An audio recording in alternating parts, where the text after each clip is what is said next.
behind-the-scenes rare footages not meant for the screen. Cool Hand Luke. Cool Hand Luke's car wash girl just said no to marijuana. The setting of the majority of Cool Hand Luke is a prison where Luke, Paul Newman, a convict, occasionally conflicts with his fellow detainees and the powers that be. It's a film about males, with the notable exception of one. During one of their days off working on the chain gang, the convicts pause for lunch just as a young woman starts scrubbing her vehicle. Male moviegoers were astounded by the actress Joy Harmon's ardent scouring of her 1941 DeSoto as the detainees were captivated. Despite the scene's intense erotic tension, Harmon has consistently maintained that she did not fully comprehend that aspect of it. She claims that all she was doing was cleansing a vehicle and getting herself soaked in detergent water.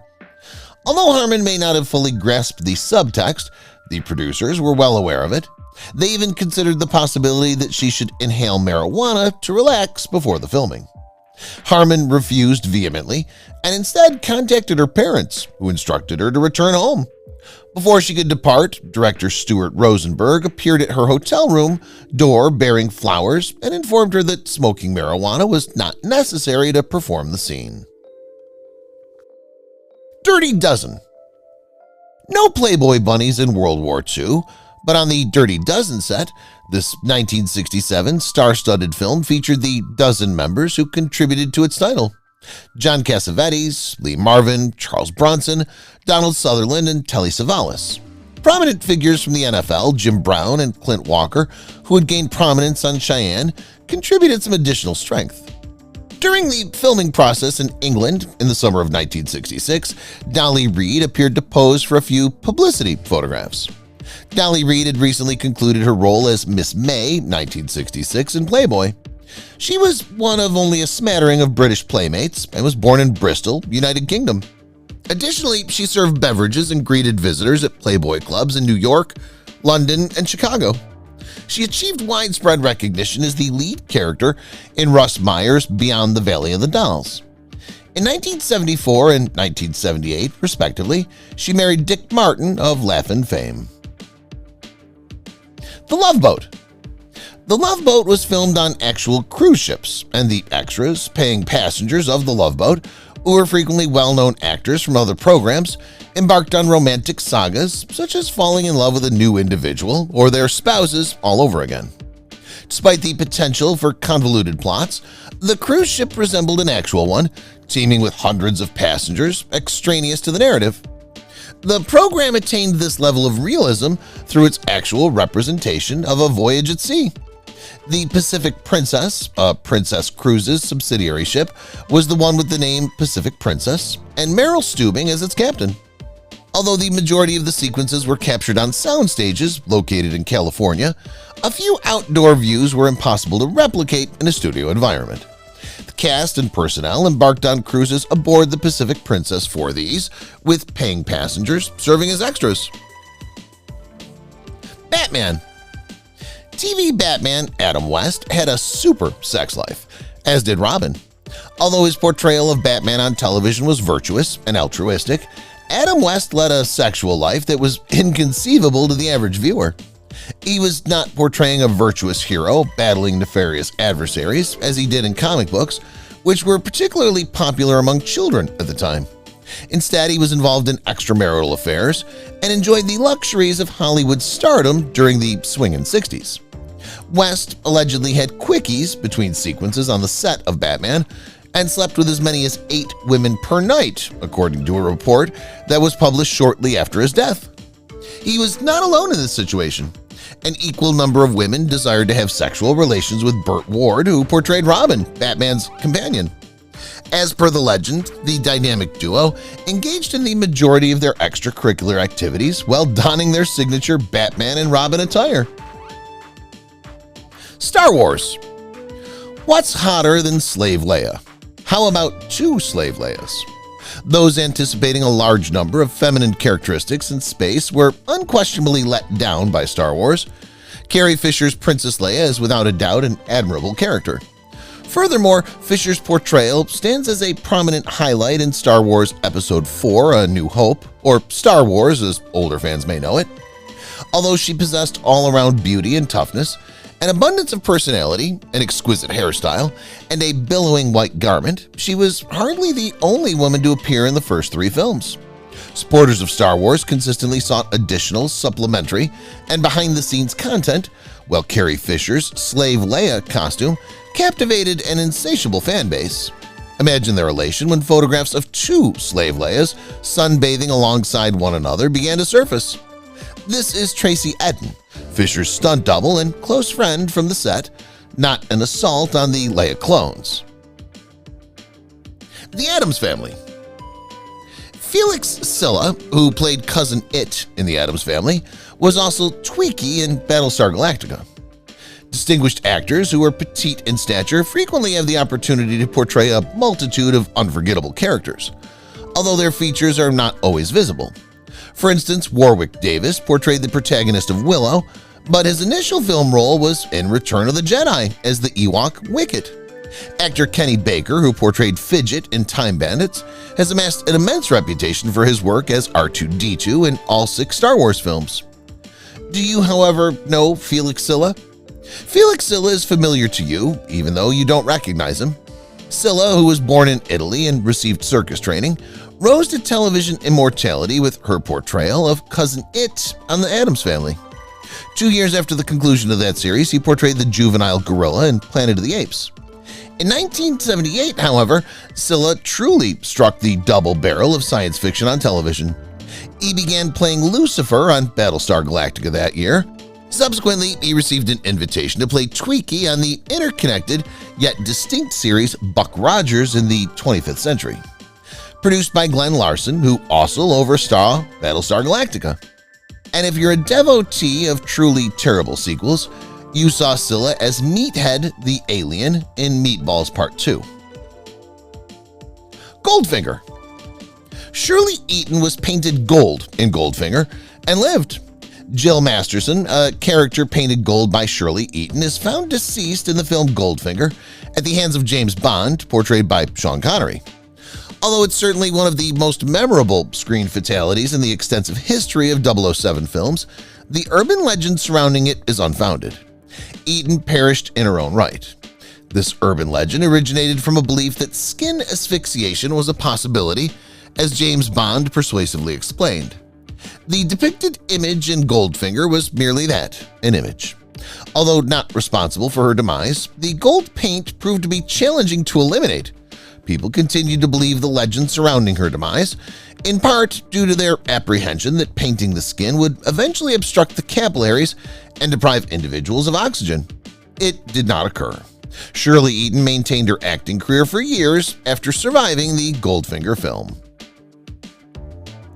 Partridge Family. Years after the Partridge Family ended, Susan Dey and David Cassidy had a regrettable one-night stand on the Partridge Family.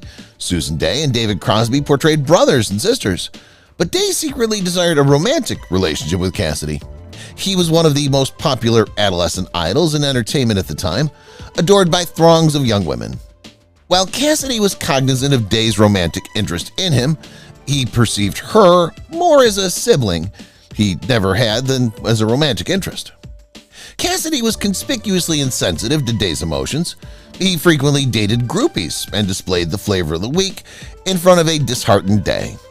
However, optimism endures forever, and a brief reunion of the Partridge Family for one night of passion did occur after the cessation of filming. Cassidy subsequently expressed contrition in a memoir he penned regarding the affair, which caused Dey additional distress. Reportedly, despite having managed to develop a cordial rapport, the two individuals ceased all communication after Cassidy's disclosure of the information. Charlie's Angels.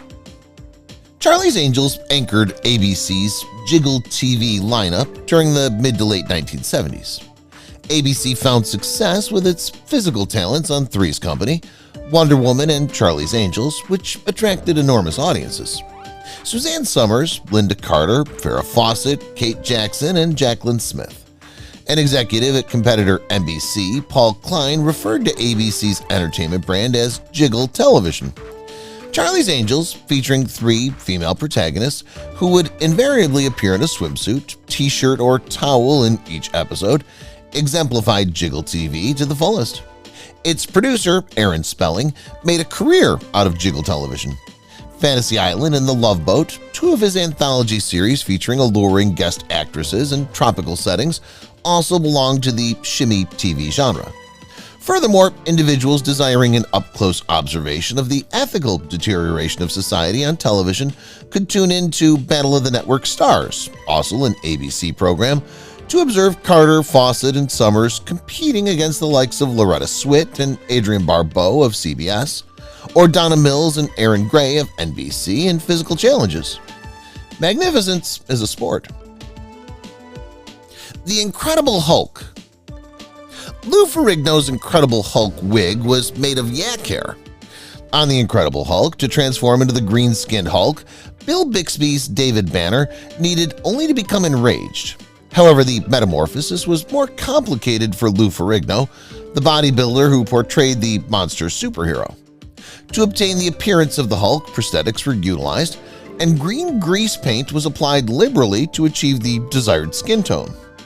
The grease paint, while partially impermeable, was removable from the clothing of others.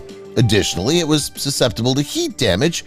Therefore, during filming in arid environments, it disintegrated into blue and yellow hues, necessitating frequent reapplications by the makeup personnel.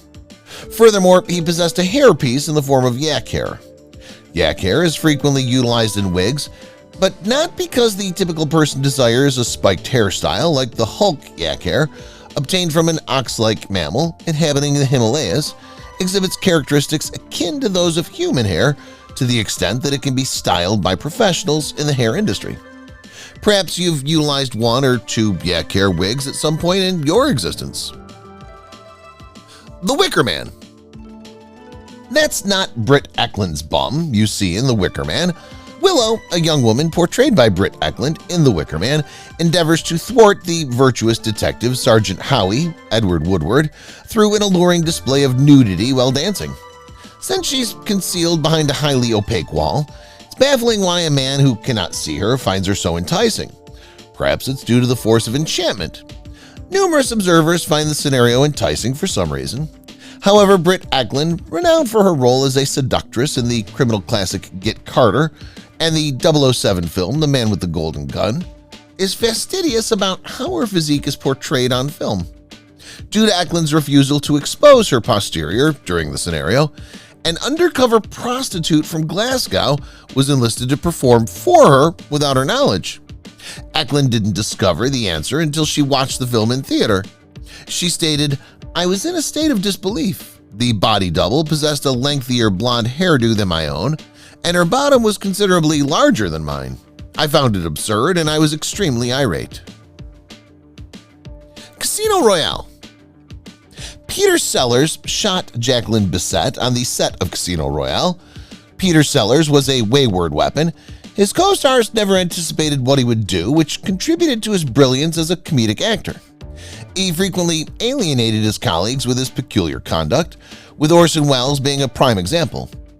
During the production of the 1967 Bond satire Casino Royale, Welles and Sellers developed a legendary rivalry that were unable to even film sequences together.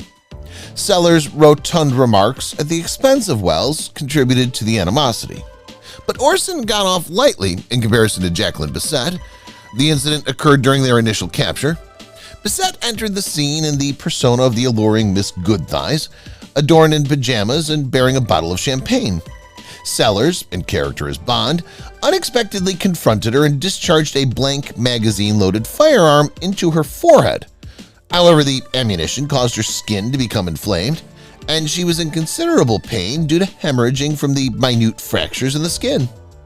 "At first, I believed I'd been shot, and then upon realizing the wound was empty, I assumed I'd been rendered blind," she later disclosed. "My visage resembled a shower spout filled with punctures that were oozing blood. Having your first scene with a major celebrity taken from you is a disaster." Summer of 42. Jennifer O'Neill was isolated during the filming of Summer of 42, one of the greatest coming-of-age films. Summer of 42 from 1971 features Jennifer O'Neill as the indelible object of desire for adolescent males. Unusually, but to produce more natural performances, director Robert Mulligan filmed the show in chronological order so the actors could develop into their roles. He also ensured that his adolescent sons were not exposed to the subject of their screen-bound fixation. O'Neill, who appeared in the film for a mere 12 minutes, was deliberately isolated from the juvenile performers to give them an air of natural discomfort. The director, according to O'Neill, did not want us to be hanging out like companions after filming. He desired that instant of enchantment that greeted me upon entering the room. As a result, I was secluded from everyone, which was somewhat difficult. Leverne and Shirley. The L was Penny Marshall's trick to remind viewers of Laverne's name. Audiences would likely recognize, or at least speculate, that a program bearing the title Leverne and Shirley would feature two women bearing the names Shirley and Leverne. However, could they recall from week to week which was Shirley and which was Leverne? Possibly not. In fact, writers frequently include a character's name in the initial lines of a program to establish who is who when this is a concern. Penny Marshall, an actress, thought there must be a more effective exposition technique than this inept one. She opted for a visual indicator, the renowned L monogram of Leverne. Comparable to how Batman's large bat icon on his bosom obviates the need for him to say, "I'm Batman," although he does. Laverne's identity was inextricably linked to that fluid script L and never required her to explicitly state it to the audience. Wonder Woman. The Spinning Wonder Woman by Linda Carter, 1977, The Pied Piper is an episode of the Wonder Woman series in which Linda Carter, portrayed by Diana Prince / Wonder Woman, is ensnared in a rotating chair. She must utilize her capabilities in this episode to protect the daughter of Joe Atkinson from a malevolent music sensation. DC Comics' Wonder Woman was the inspiration for the television series. Previously referred to as the New Adventures of Wonder Woman, the title was altered following the premiere season. As she sprung into action to save a person in peril, this was an incredibly thrilling and entertaining spectacle to observe. Some sequences demanded the performance of daring exploits.